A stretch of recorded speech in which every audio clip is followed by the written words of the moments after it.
What if I told you that in just 10 years you could stop working? Not by winning the lottery, not by already being wealthy, but by setting up a system where your money works harder than you do. Most people don't realize they're already holding the engine that could free them, but they quit before it switches on. In this video, I'll give you a clear 10-year roadmap and the simple clock that makes your progress measurable. Before we go further, drop a quick comment with your age or whether you've started investing, because knowing where you stand matters. And later, I'll reveal the tipping point when compounding shifts from tiny to unstoppable. But first, let's ask why so many people stay stuck working decades longer than they actually need to. Most people remain tied to decades of work, not because financial independence is impossible, but because those first years of building wealth feel discouraging. At the start, every dollar relies entirely on your effort, your labor, your discipline, your sacrifice, and the results look almost invisible. That imbalance between effort and outcome convinces many that the system doesn't work, when in reality it's still gathering momentum. It's easy to assume early retirement is only for the wealthy or the unusually lucky. If you grew up believing only high earners or lottery winners could quit working early, it feels natural to dismiss the idea altogether. Then, once you start saving and the numbers barely move, it seems to confirm that belief. The truth is, the early phase feels slow because you are still the engine. There's no momentum yet, so progress runs on your contributions alone. Let's break it down. Suppose someone earning a modest paycheck saves $400 every month. After 10 years, that's about $48,000 before growth.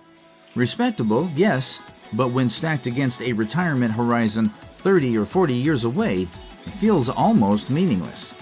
Compared to the traditional story of saving slowly until 65, this money looks like a drop in the ocean. That sense of futility is what drives people to stop, even though they're closer than they think to a turning point. The best way to understand this stage is with the snowball image, pushing one uphill. Each step requires strain, sweat, and focus. The weight drags on you, growth looks tiny, and nothing about it feels worth the struggle. Add to that the noise of daily life, friends spending freely, family questioning why you'd bother, markets rising and falling, and the frustration deepens. Markets can be volatile early on, which is precisely why patience matters. The process feels harder not because it's broken, but because it's doing the groundwork that every system needs before compounding takes over. Take Sarah's story as an example. At 28, she set the goal of leaving her job by 40. She committed to saving $500 a month. For 3 years, she stayed on track, avoiding dinners out, driving an old car, even working freelance gigs. After all that discipline, she had just under $20,000. To her, sacrificing for years only to see such a small total felt pointless. Everyone around her seemed to be enjoying life while she remained focused on an account balance that looked trivial. She nearly gave up. Here's the important insight. That modest balance was not a failure. It was exactly what the system required. Those years built the foundation. The money she saved was the base that would allow compounding to begin. Her dollars were now strong enough to start earning their own dollars, and that shift, when growth no longer depends only on you, is the moment everything changes. This is the fragile bridge most people never cross, the very point where discouragement convinces them to stop when they are finally on the edge of making real progress. So the real question becomes, what is that tipping point, and how close are you to it? Understanding where that shift occurs is critical. Without it, the early years appear empty, when they're actually the necessary first stage of freedom. With it, you recognize that each dollar saved is setting the clock for doubling. And once you see how that doubling works, what once looked invisible finally becomes measurable. Because if you could predict how long it takes for your money to double, the whole process becomes a clock you can follow step by step, and that clock is what we turn to next. Most people don't realize there's a simple way to estimate exactly how long it takes for their money to double. Instead of feeling like the market is just tossing random numbers at you, you can use what's known as the early retirement clock, the Rule of 72. It's remarkably simple. Take 72 and divide it by your average annual return. The result tells you how many years it takes for your money to double. Here's what it looks like. Let's say your investments average 10% a year. 72 divided by 10 equals 7.2. That means on average your money doubles roughly every 7 years. Imagine you start with $50,000. After the first cycle, about 7 years later, you have $100,000. Stick with it for another 7 years, and it grows to $200,000. 7 years after that, it becomes $400,000. Each cycle feels slow at first, but the leaps get larger and larger, and the weight of compounding shifts from tiny gains to massive jumps. The key here is that the Rule of 72 isn't a guarantee, it's a forecasting tool.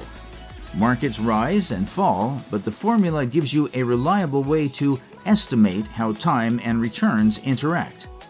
The real danger is waiting too long to start. Missing just one cycle can double your overall timeline. That's not a small delay. It can mean the difference between freedom at 45 and grinding until 60. Lost time compounds against you just as powerfully as money compounds for you. Think about the impact of stacking multiple cycles. Starting with $50,000 and completing 4 doubling cycles turns it into roughly $800,000. Add a 5th cycle and it clears $1 million. That's the math that allows people to do in 2 or 3 decades what most spend 40 years trying to achieve.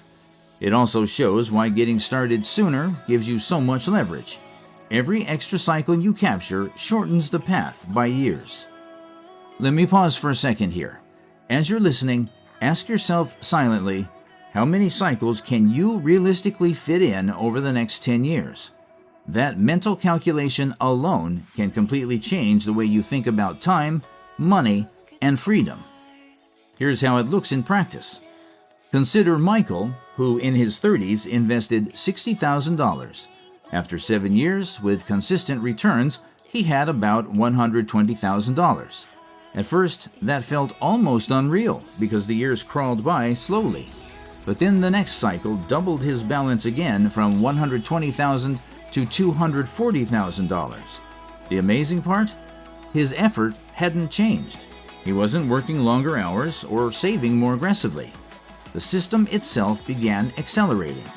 By the time he reached that second doubling, he realized the growth in his wealth was outpacing his contributions.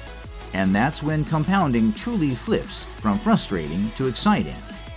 This is why thinking of the Rule of 72 as your personal clock is so powerful. Each doubling cycle isn't just about watching numbers climb.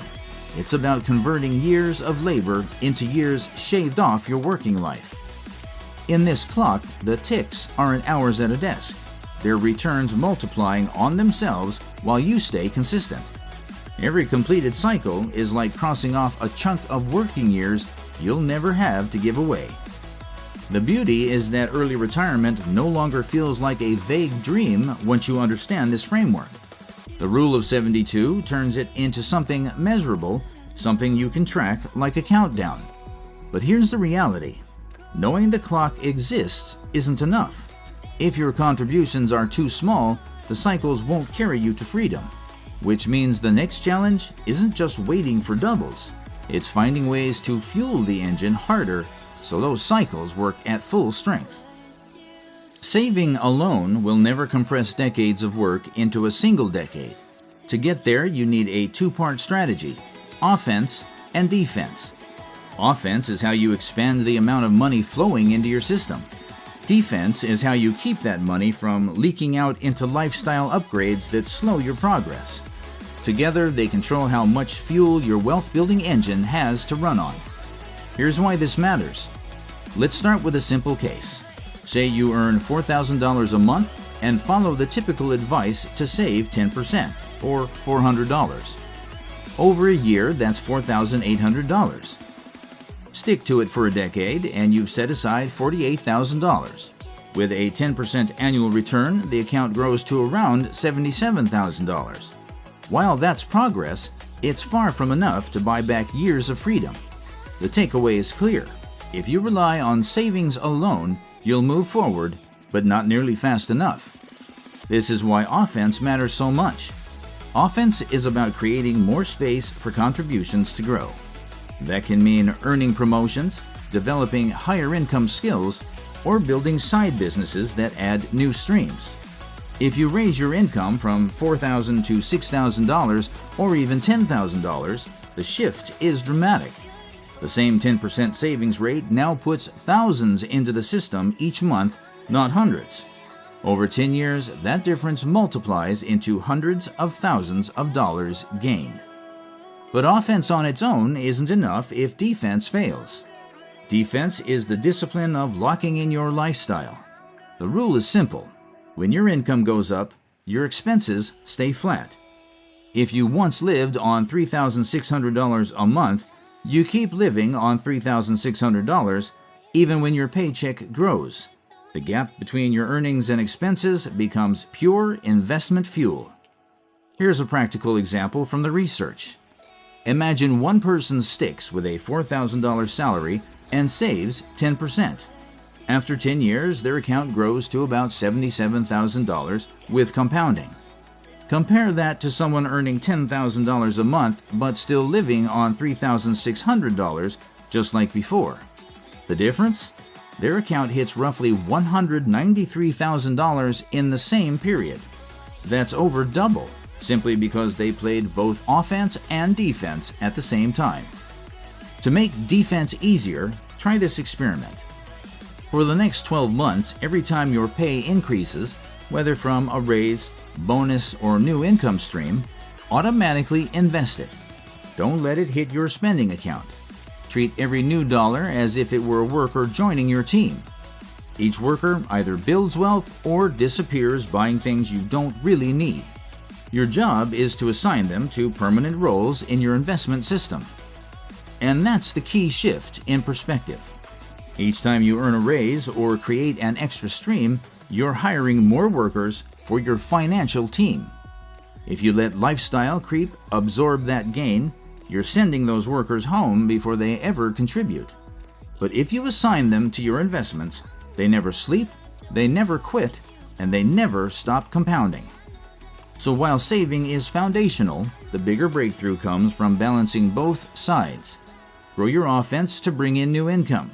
Strengthen your defense by holding your lifestyle steady. Those two strategies combine to accelerate the clock you're on. More contributions create more doubling cycles, and that speed is what can take decades off your working years. Ask yourself this: which one raise or new income stream could speed your timeline the most? Because once you identify it and protect it, the question becomes how you structure those growing contributions into a system that keeps working whether you clock in or not. To make those growing contributions work, you need a structure that doesn't just build up once, but keeps running like a machine. That's where the three-layer model comes in: growth assets, income producers, and stability assets. Each plays a distinct role, and when you put them together, you create a system designed to endure for the long run. Start with growth, the engine. This layer pushes your money beyond inflation and steadily builds wealth. The core tools here are broad index funds, along with selected dividend-paying and growth stocks. These drive capital appreciation and ensure your portfolio grows over time. Without them, your savings risk losing purchasing power, and what seems like enough today could feel small years later. But relying only on growth has a flaw. The market doesn't rise in a straight line. Relying on growth alone means in down years you'd be forced to sell at the worst possible time. That's why the second layer exists: income producers. These are assets like REITs, dividend stocks, and rental properties. Their strength is simple but powerful. They pay you even when markets swing. Every dividend or rent check either supports your living expenses or gets reinvested for more growth. That income layer keeps the system running without forcing you to cut into your long-term core holdings. The third layer is stability. These are treasury bonds, high-yield savings accounts, and small gold position. They aren't designed for eye-catching returns, but they protect you when volatility hits. Think of them as shock absorbers. When stocks sink, this layer gives you liquidity and prevents the single biggest danger, being forced to sell valuable assets in a downturn just to cover expenses. It's deliberately steady because protection is what keeps the rest of the machine alive. One often overlooked safeguard is currency diversification. Depending entirely on a single economy and currency can expose you to risks you don't see coming. Setting aside a small percentage of assets in international markets or stronger currencies, such as the euro or Swiss franc, gives you an added layer of resilience. It's not about chasing returns, it's about making sure a downturn in one financial system doesn't undo years of progress in yours. Together, these three layers work like a vehicle. Growth is the engine, income is the fuel system, and stability is the brakes and control. Remove any one and the system becomes weak or unstable. Keep all three working together and your portfolio has the balance to endure market ups and downs while it continues to compound. There's one final principle that keeps the machine in motion. Even after you reach financial independence, reinvest at least some of your passive income. Setting aside just 10 to 20% of your dividends or rental income back into the system ensures your portfolio continues to outpace inflation. This step extends the life of your wealth and helps it grow long after traditional contributions stop. That's the essence of the three-layer money machine: growth to build, income to sustain, stability to protect, plus a habit of reinvesting a share so it doesn't shrink over time. Once you set it up, compounding doesn't just work by chance, it works by design, no matter which way markets move. And here's the challenge you'll face.